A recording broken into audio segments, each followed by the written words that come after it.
Jon Jones, the greatest talent in MMA history, but did insecurity drive him off course? Jon Jones is both a living legend and a lightning rod for controversy in the world of mixed martial arts. His superhuman dominance inside the octagon is virtually unparalleled.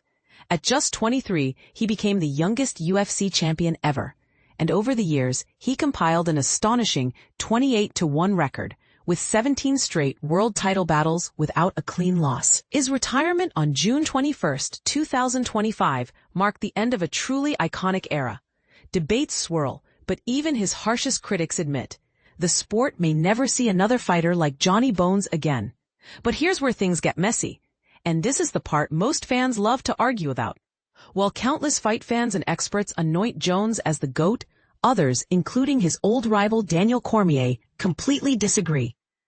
In fact, Cormier recently made headlines for leaving Jones off his personal Mount Rushmore of MMA greats, pointing directly to the doping scandals that have haunted Jones throughout his career.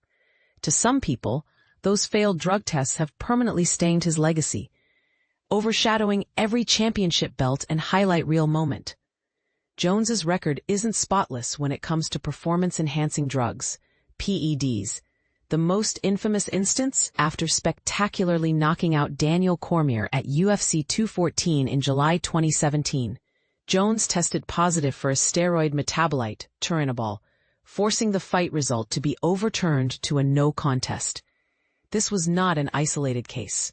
Earlier, Jones had also failed tests for banned estrogen blockers following his victory over Ovince St. Preux in 2016, costing him the light heavyweight strap.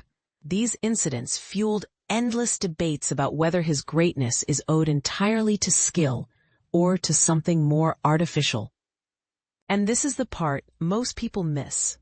Why would someone as talented as Jones turn to PEDs in the first place? Chael Sonnen, a former UFC fighter who has himself been open about PED use, offered his own take recently during an episode of Good Guy Bad Guy with Daniel Cormier. According to Sonnen, Jones's decision didn't stem from necessity, but from insecurity.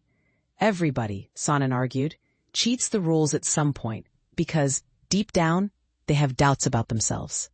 Even the most gifted, like Jon, can get to a place where they think maybe they aren't good enough on their own.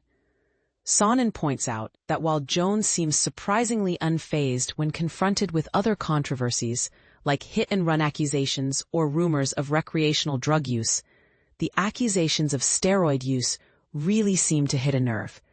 Did Jones really need PEDs to be great, or did a flicker of self-doubt override his natural gifts? Sonnen is adamant. I honestly think Jon could have been a world champion without ever touching steroids, but at some point, he doubted himself. That was the pivotal choice in his journey. And here's the controversial question for you. Should career-defining moments be forever tainted by failed drug tests, or does Jon Jones's overall brilliance deserve to stand on its own? Does insecurity explain, even justify, the urge to cheat at the highest level? Let us know your thoughts. Is Jones the GOAT, or does the shadow of PEDs change everything?